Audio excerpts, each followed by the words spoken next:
Welcome back, everyone, to I guess episode 3. Hadn't planned on this being the third video that I post, but I posted a picture that included this bandsaw box that I made on Reddit, and it blew up. So I figured I would post on this. So I always wanted to make a bandsaw box. I just loved the way they looked. Kind of had that Flintstone vibe. Really only needed one tool to make it, a bandsaw. So that was pretty cool. Got this one for Christmas, and I'll talk a little bit about it later. But really what I did is I took 4 3/4 sheets of plywood, just had some scraps. I had a scrap piece of walnut left over with really nice grain coloring. And then I had this, I think it's maple, could be wrong, but it came from Rockler. I picked it up. It was a scrap piece for $1. Loved the way that it looked. Ended up being kind of perfect for a pull there. And one of the things is just, it's really fun to make.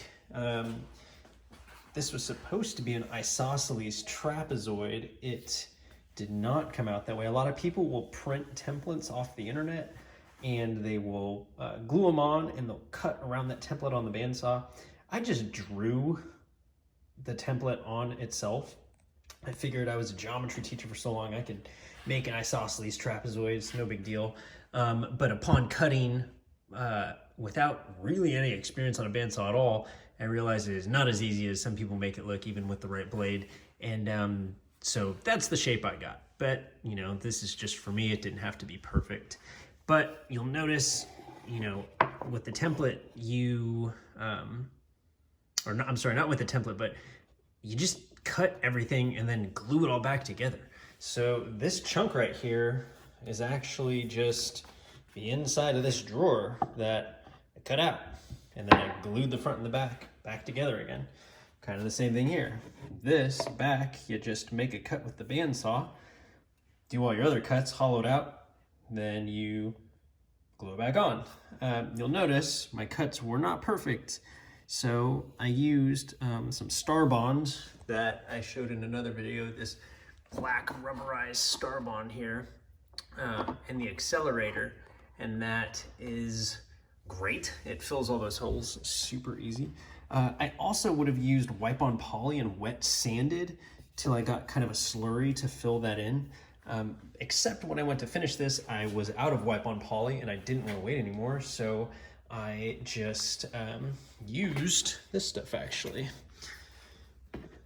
So I used the Walrus Oil Furniture Wax. It has a long cure time, it's like 3 to 4 weeks, but I wasn't using this for anything, so that's fine. So I used that furniture wax, and then I did use the Walrus Oil wax that comes with it.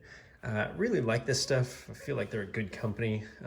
Put that on there, finished it off, and it's really been enjoyable. I was going to use cutting board oil, but I was running out of that too, so I just went with this stuff here. But anyway, I'm going to show you guys today how to make a bandsaw box. Now, I didn't just learn this. I watched a bunch of videos, and I think the Wood Whisperer has a really good video. That might have been the one that I followed. I watched so many of them. They all follow kind of the same idea. So once you have it in your head how it's supposed to go and the steps that you do, it's pretty easy. I say that, I've only made one and it wasn't great. But what I'm going to do today is I'm going to take this scrap wood, because this is a big chunk of wood and I don't just want to throw it away. You'll notice on the back though, the veneer from the birch plywood is coming off here. So I don't know what I'll do with this. I'll probably sand it, try to make it pretty. Worst case scenario, it's a how-to video and whatever. So I drew this design on here. I'm gonna get a little crazy and try to make some legs out of this. But again, it is gonna be pretty small because I have to cut off some for the front and I have to cut some off for the back here. So we'll see what could actually fit in here. Probably not a whole lot, maybe a ring or two. But again, just instructional, plus I hate wasting scrap, so I'm gonna use it and see what we can do here. What I need to do though is I need to move my bench over there. Otherwise I get dust all over my tools since I don't have a vacuum system for the bandsaw. So I'm gonna do that really quick, get everything hooked up, cleaned up, and we'll continue on. All right, so I got my bench moved. I got everything that I need, my respirator, hand-eye protection, or eye and ear protection, the light so I can see better since I've just got that one light there. Again, I'm using this, the 10306. It's a 5-inch bandsaw. That means it gets 5 inches of clearance. You could probably squeeze out 5.5 if you wanted to. Yesterday or the other day when I was recording something and using this, it was 70 degrees in here in a Texas garage. Today it's 40 degrees in a Texas garage, so stuff did move around a little, you know, metal shrinks, so I had to check the tension a little bit on here. And the main thing with this, if you're setting up a bandsaw, I think his name is Alex Snodgrass, throw out your directions that came with your bandsaw and use his tutorial. Really, I mean, the main thing is really where you set the gullet of your bandsaw blade. The gullet is what needs to be in the middle and not everything else. So it sits a little bit further back than you would expect, but it really helps. Same with the bearing setup. I think in the first video I posted on YouTube, I talk about the bearing setup, how they should match, where they should be. Again, all of that's from Alex Snodgrass, and the Wood Whisperer does another video with him, I believe, and explains where all those bearings should be. So definitely go check it out when you're setting it up. It makes life a whole lot easier. I do have a 3/16 inch blade on here. It's 4 teeth per inch. I believe it's a skip tooth blade. I think I got it from Highland Woodworking. I have to check. I've got a couple different blades up here. Actually, this is the wood slicer. So I haven't even used this yet. This is a 1/2-inch blade. It's great for resawing, which I obviously haven't done yet because the blade's still there. And for what I'm gonna do in a little bit, it'd probably be the smarter blade to use, but I really don't have the time to switch out all the blades right now. So I'm just gonna do everything with this little blade right here. Again, I'm gonna plug everything in. I'm going to try to find somewhere to put my phone since I have no one to record this. And I'm gonna try to cut out this pattern. So what I'm gonna do, I'm gonna cut this stuff out right here. Then the next step, I'm gonna cut off the back because I need a back so the shelf doesn't fall out. Then I'm gonna do the hard part, which is actually coming inside here and cutting around. And it's really important where you choose to do that. And I'll explain why in a little bit. So let me get everything powered up and I'm gonna cut this out real quick. One more thing before I start. You do wanna set this to where it's just about 1/4 of an inch above the piece you're working on. You don't want it to be a lot higher. It's gonna give the blade more room to flex. Also, if you look at my bench top, my bench I built really high because I had originally planned to be a knife maker, not a woodworker, but plans change. And so this sits on a bench that's still pretty high. I mean, it's right pretty much at my chest, and it should be a little bit lower. So I do need to build a shorter bench for this that will also end up being an outfeed table for my job site saw, but you know, there's only so much time in a day.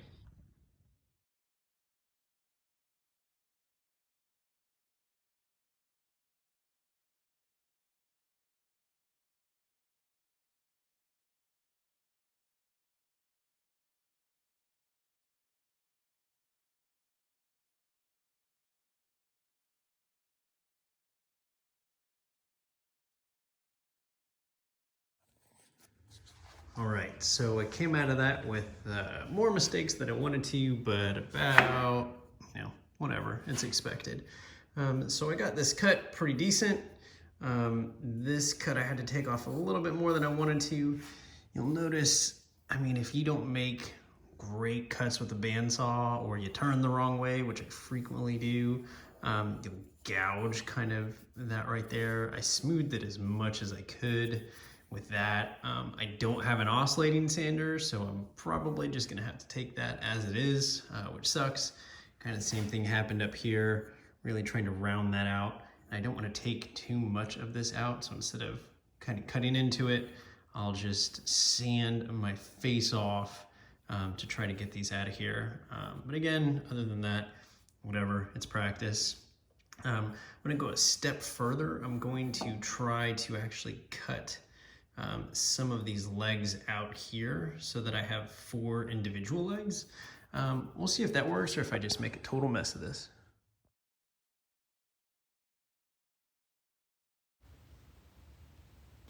All right, so here I'm talking about how I'm gonna take the blade into the side with the grain, which is what I did. You'll notice that the kerf line is actually pretty big, even with a thin blade.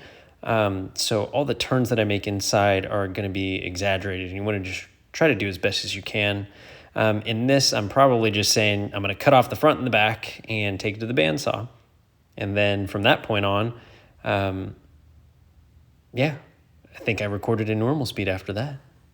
All right, so I didn't botch that up too bad. I took the front, I was able to slice that piece off pretty easily, and the back pretty easy. So what I'm gonna do now, I'm gonna draw my line on here, and I'm going to make a U shape, and that way it's gonna cut all this out, but I gotta leave enough room so that I can actually glue these guys back on here.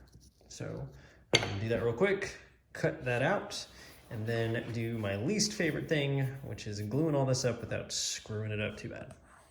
All right, so I didn't botch that up too bad. I took the front, I was able to slice that piece off pretty easily, and the back pretty easy. So what I'm gonna do now, I'm gonna draw my line on here, and I'm going to make a U shape, and that way it's gonna cut all this out, but I gotta leave enough room so that I can actually glue these guys back on here. So I'm gonna do that real quick, cut that out, and then do my least favorite thing, which is gluing all this up without screwing it up too bad. All right, I lied to you. I said I wasn't gonna show the glue up process, but then realized this is a how-to video, and that's kind of really important. So I have all my pieces laid out here. What I'm gonna do is I'm going to lay out, I do have a Rockler mat that I could lay out. Just for this, I'm gonna actually use parchment paper. So wood glue doesn't stick to this. It's great. This is a little expensive. It's like $4, but I use it for my cutting boards to keep them flat. I'm just gonna lay some down here. In case this gets glued to it, I can just peel it off. It's no big deal. This is Type Bond 2 that I have thrown in this little glue bot here. Again, I had a gift card to Rockler. It seemed like a good idea. I've liked it so far, no complaints. And what I'm gonna do is I'm gonna do a couple different things. The first thing that's gonna be the most difficult is actually gluing this kerf back down. That's gonna take the most clamp pressure that I have. One thing that I have never known or looked at is that when I glue these back together, because of this kerf right here, I'm actually going to see if I can get a decent light. I'm actually going to get some overhang from the back. So I have to position it really careful to get kind of the same amount of overhang all the way around so that I can sand it down. Otherwise, I'm going to get kind of, it's just gonna suck. It's not gonna be very fun at all. So like if I set the kerf, if I close the kerf and I set the top flush with the top of the back, like that, I get kind of a lot of overhang on the bottom there. There we go, that's flush on the back. That's not good, that's awful. So I do need to make it even all the way around so that when I do round over with a 1/8 bit or a 1/4 inch bit, that I'm gonna really get that taken care of. So anyway, I'm gonna glue that. Once I glue that, I'm going to then glue the top to the bottom. I don't have another clamp, so what I'm gonna do is I'm gonna put a piece of wood on the top, and I'm going to set a kettlebell on top of it, and ta-da. For this one though, I'm gonna put glue around the edges, throw this on here, and I'm gonna use these DeWalt clamps. They're pretty easy. Throw them on there and it'll be good to go. So that I am gonna time lapse.